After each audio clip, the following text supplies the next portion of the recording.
a bit tired. I was only one day at home, and before that, I was at Princeton University, and then 2 days at home after coming from Ohio State. And then this is a very busy time, so I am excited to be here, though. Well, my name is Lucille Clifton. I used to be Poet Laureate of Maryland at one time. I think I support women by my work. It is said that I write about women's issues, African American issues, and others.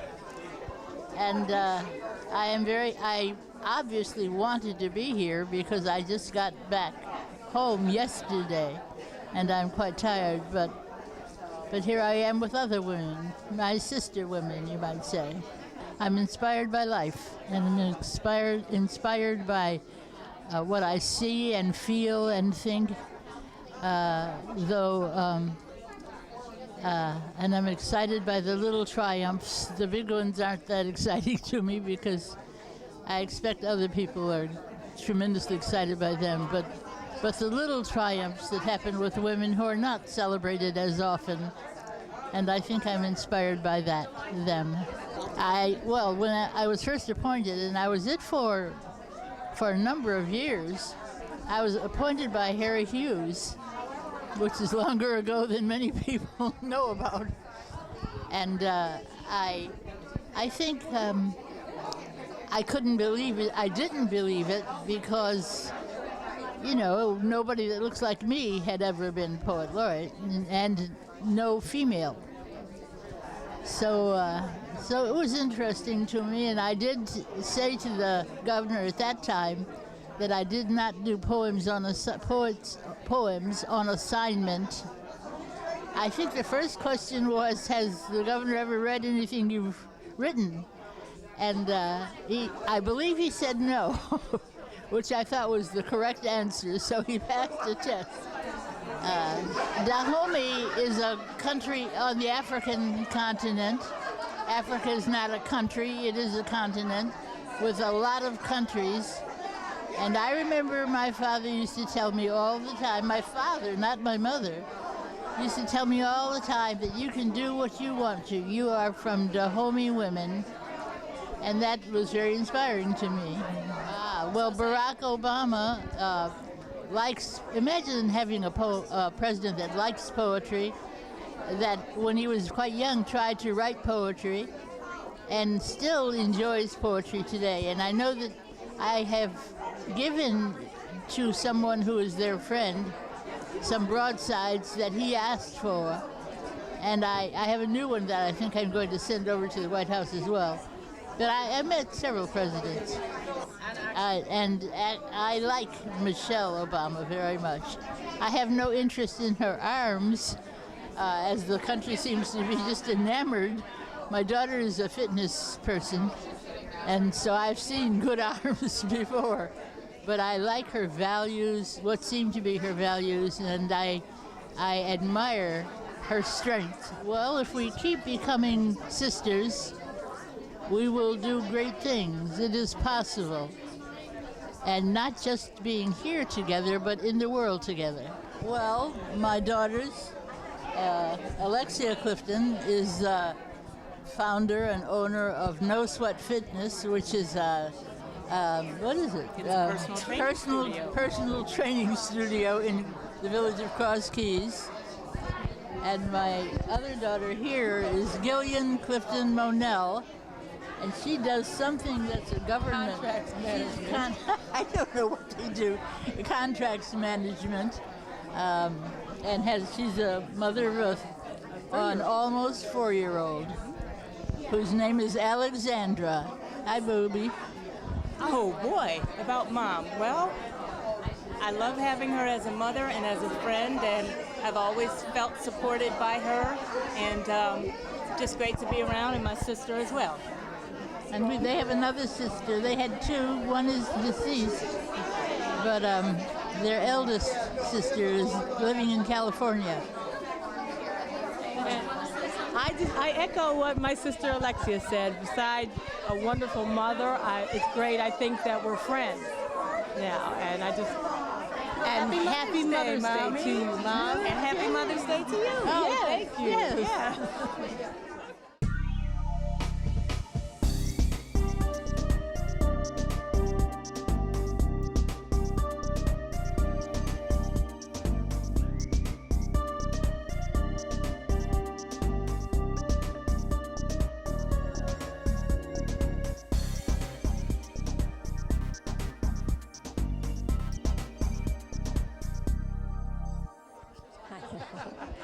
Hello, I'm Shoshana Carden, and I am a proud member of the Maryland Women's Heritage Center. This is, as you know, a new program, and it's a program designed to help us appreciate the women who came before us, the centuries before us, who paved the way for women to have all of the freedoms we have today, and who paved the way by showing that women can be successful in every field of endeavor. This is a very important occasion for us. It's our first annual fundraiser. We are excited. We have a center, and we will have exhibits, we will have lectures, particular sessions, and we will identify and highlight women of achievement. Most of us are all women of achievement. So I'm delighted to be here. It's a successful event, and I'm proud to be part of it. As you know, this event honors mothers and daughters based on Cokie Roberts' books. I'm very proud that my two daughters are here with me. One is a conservative rabbi of the Jewish faith, and the other is an educator of preschool children. She teaches around the country how to deal with preschool, not to make it a nursery experience, but an educational experience, which we've learned is very important. So I'm very proud. They both live in Baltimore near me, and it's a wonderful support system.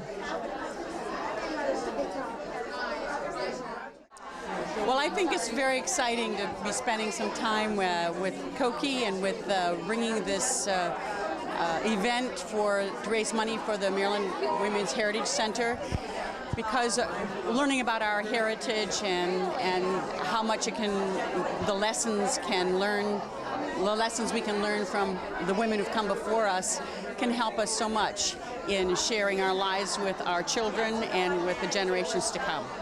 I'm Kate Campbell Stevenson, and I love to work with the Maryland Women's Heritage Center. I have a program called Women Back to the Future that I bring to life historical American women, and I've been most fortunate to be able to share my programs with the Maryland Women's Heritage Center in some benefit concerts to raise money for them, and it's a privilege to do so.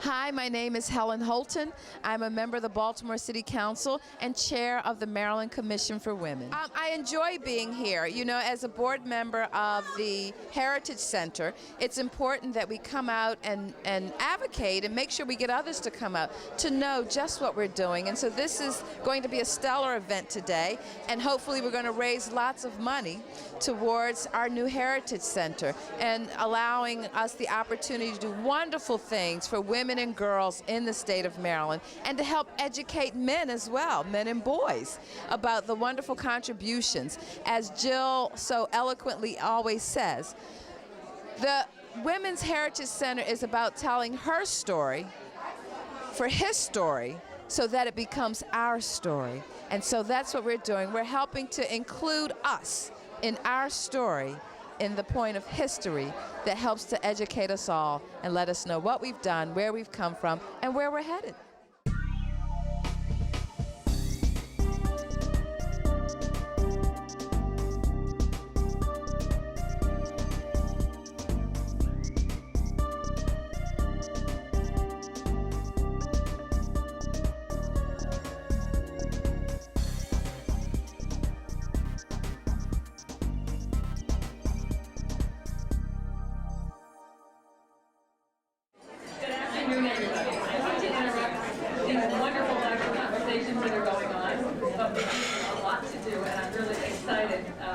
to be here with you doing it. I'm Sheila Cast.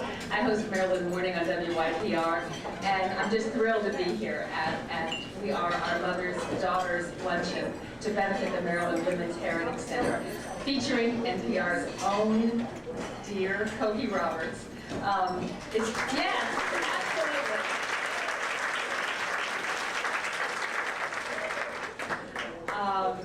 It's really exciting, and without further ado, one of the best parts of what I get to do is to introduce my good friend Frances Ann Glendenning. Frances Ann is such a good friend that when a minute ago, when Jill said it's time to get going, I said to Frances, well, I have lettuce in my tea. That's the kind of good friend that Frances Ann is. She is president of the board of the Maryland Women's Heritage Center, and as you all know, she's former First Lady of Maryland. She's the driving force behind and the CEO of Jobs for America's Graduates in Washington, D.C.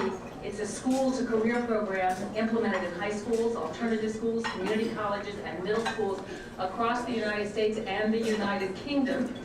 Francie's also a senior fellow and adjunct faculty member at the University of Maryland School of Public Policy, James McGregor Bird Academy of Leadership, and she is the co-founder of the Maryland Women's Heritage Center. She served on its board of directors since 2004. Let's welcome Frances Ann.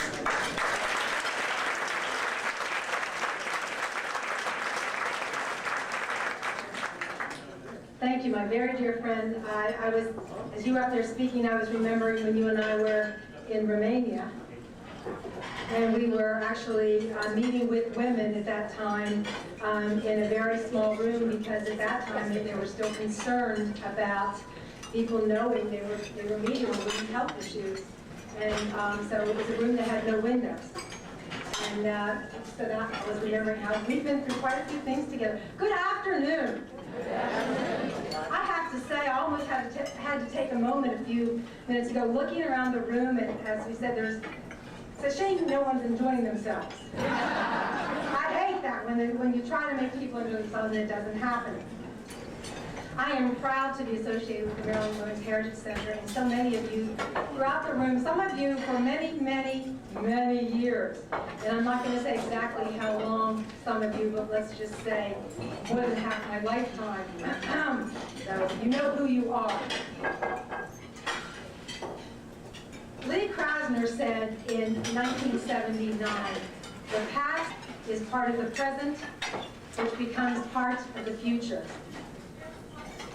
That's really, I guess, in a nutshell, if you had to ask me a quote that sums up the Maryland Women's Heritage Center, that's it. That's part of why we're here, is because we look at the past, first of all, to chronicle it and to identify what's happened, to identify those contributions, and really to preserve that once we've ensured that they're there, and then to celebrate and understand them, appreciate them, so that those contributions and those lessons can help us to shape the future. So the past becomes part of the present, is part of the present, which becomes part of the future. So too, I'm sure Cokie Roberts would not disagree with that, because we are mother's daughters, and we have some wonderful mothers and daughters here today. It's so important for us to know about these contributions, and to respect them, to recognize them, to educate others about them, and then to, again, use them as the basis for moving forward for the future. And Kathleen Porter once said, the past is never where we think we left it. We know how that is, because so many of the strides that we've made over the years all of a sudden seem to disappear. The laws may still be there. Executive orders may still be there. All these things may still be there, but guess what? They're not observed anymore. So again, that's another reason that we need to be sure that we chronicle the events, that we celebrate them, that we understand and appreciate them, and that we do so very deliberately. That's why, of course, Maryland's always in the front, starting with Margaret Brent, 1648, 200 years before Seneca Falls. No offense to those in Seneca Falls, but we had Maggie, you know. Maryland has always been at the forefront of women's history and women's rights, women's issues. Frankly, with, of course, as I said, Margaret Brent, and of course, Women of Achievement in Maryland History, the book that you all helped when I was First Lady, so many other things. And really, the Maryland Women's History Project has been very strong, thanks to, of course, the project in Maryland and also the Commission for Women. We've all worked together, all of these organizations and all of these initiatives, we've worked together, and it's so wonderful to see it today, to be here together. And this is the year, as my good friend Jean Pryor was saying, she feels very much in her bones that this is the year for the Maryland Women's Heritage Center to take a great quantum leap forward, as we've already begun, as you can see. Yes.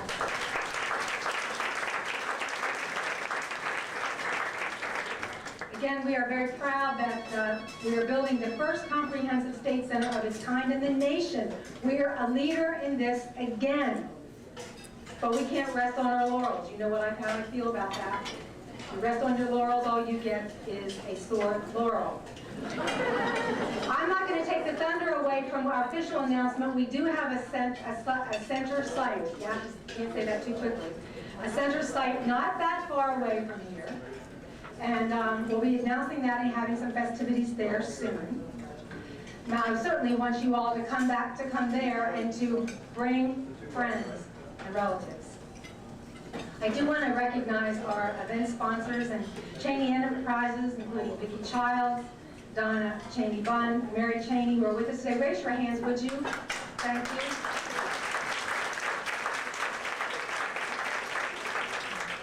Of course, WYPR-FM and our host Sheila Cass. Yay. WMAR-TV and Kelly Swoop is in attendance. And MPT, of course, Women Talk Live, On Purpose Women Magazine, Focus on Women Magazine, MyCityForHer.com, Hartford Cable Network, who interviewed me earlier. I kept forgetting that I had to act like no one was asking me questions. And then, of course, Morton Steakhouse. Let's give them all.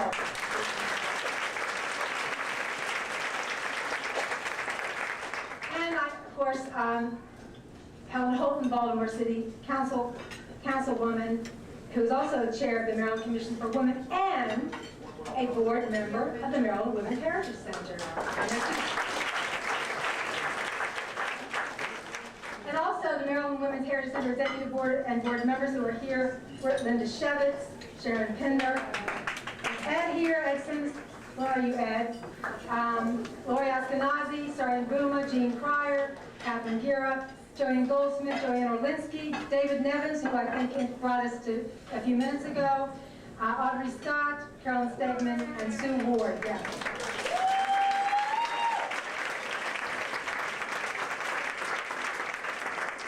Now at this time I'm inviting my friend Joan Moss Greenberg, who's the executive director for the Maryland Women's Heritage Center, to come to the microphone. But while she's coming, I want to read, it's on the front of your little booklet like this.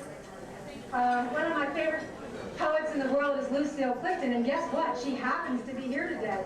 But I think yes. I really would urge you to look at the quote, because you all know I only quote women. But I think it's really important, and again, it sums up about women's history and recognizing what's happened.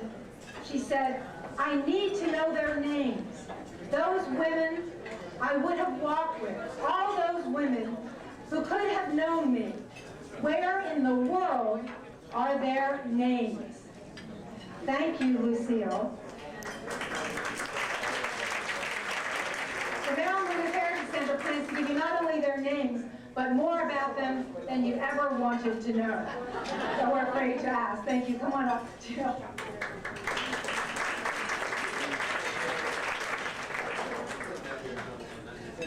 Wow, thank you, Frances Ann. I was excited before to be here. Now I'm really charged up. And what I get to do now is tell you something about these wonderful mother-daughter teams that we're honoring. And I need some production help here.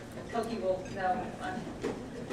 Those of us in broadcasting are used to producers. So we want to ask everyone, all the honorees, to come to stand. Is that correct? So I'm going to ask that. I can read every. You want to do it one at a time? Okay. I think that's great. Stephanie Rawlings Blake, president of the Baltimore City Council, and her mother, Dr. Nina Rawlings.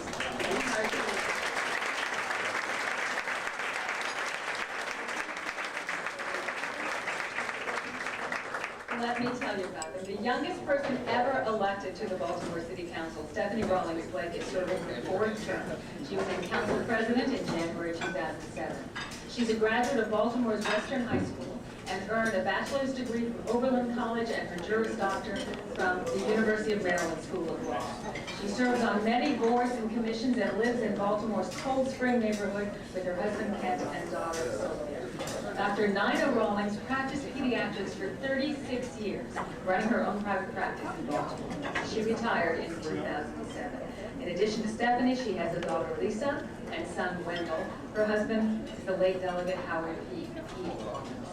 Baltimore City Council President Stephanie Rawlings Blake and her mother, Dr. Nina Rawlings, both work to strengthen neighborhoods through action. Councilwoman Agnes Welch has written this note for today to Dr. Rawlings. Dear Nina, you have been a mother, not only to your own children, but to many children in the Park Heights Avenue area. I remember the many free health screenings you provided to persons unable to afford health care. You gave a loving and motherly approach to family health care. Enjoy this Mother's Day luncheon with your daughter. Sincerely, Agnes.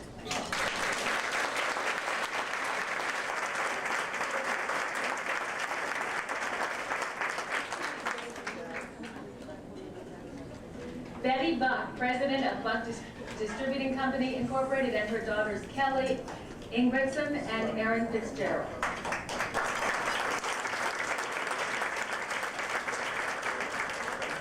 Betty Buck is president of Buck Distributing Company Incorporated, one of the largest women-owned and operated Miller Brewing Company distributors in the country.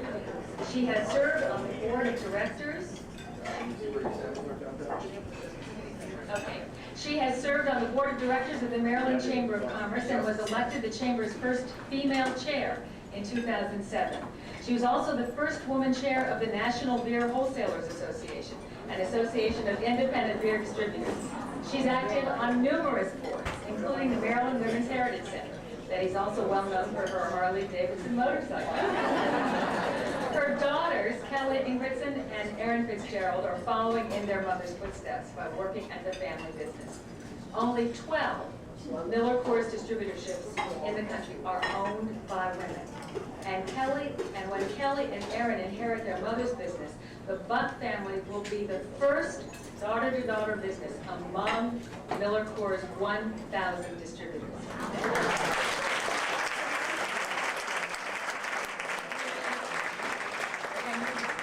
Currently serves as on-premise supervisor at Buck Distributing Company Incorporated and is the mother of one-year-old Jackson Irwin Ingridson. And a third. Oh! Another coming. Stay tuned. Aaron is off-premises supervisor at the Buck Distributing Company Incorporated.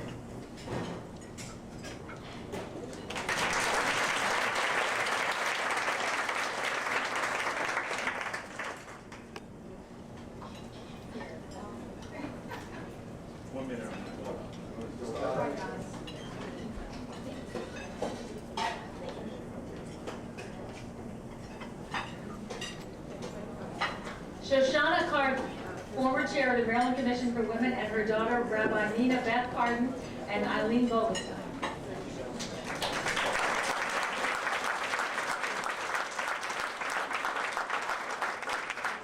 Shoshana Cardin is former chair of the Maryland Commission for Women and first chair of the Maryland Volunteer Network. She was the first female chair of the board of the Associated Jewish Community Federation of Baltimore, National Council of Soviet Jewry, Council of Presidents of major American Jewish organizations, and the United Israel Appeal.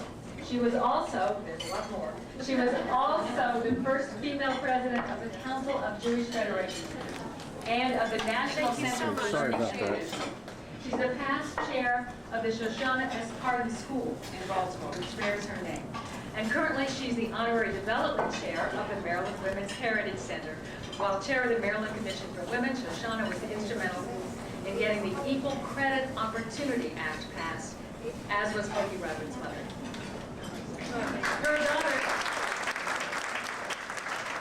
Her daughters are Rabbi Nina Beth Carden and Eileen Vogelstein.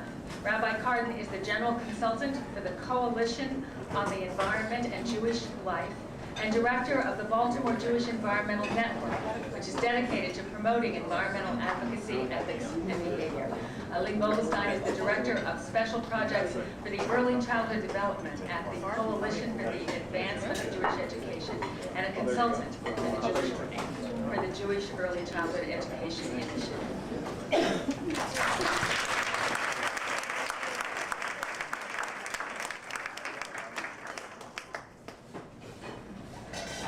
Lucille Clifton, former poet laureate of Maryland, and her daughter, Jillian Clifton Manel and Alexia Clifton.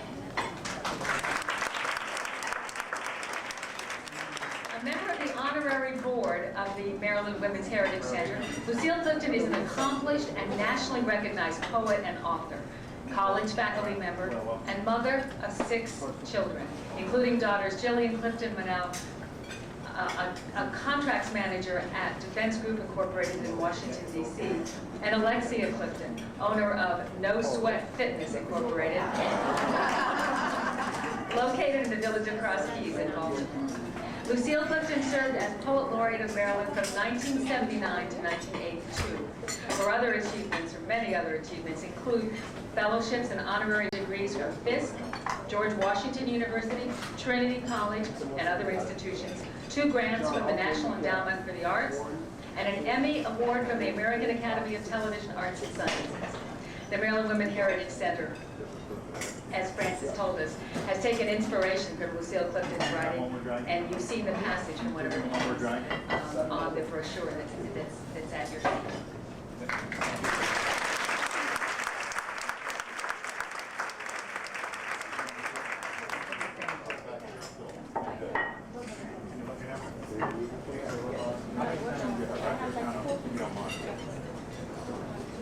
Sherry L. Krauser, Judge of the Circuit Court for Prince George's County, and her mother, Beth L. Levine, retired Judge of the District Court of Maryland.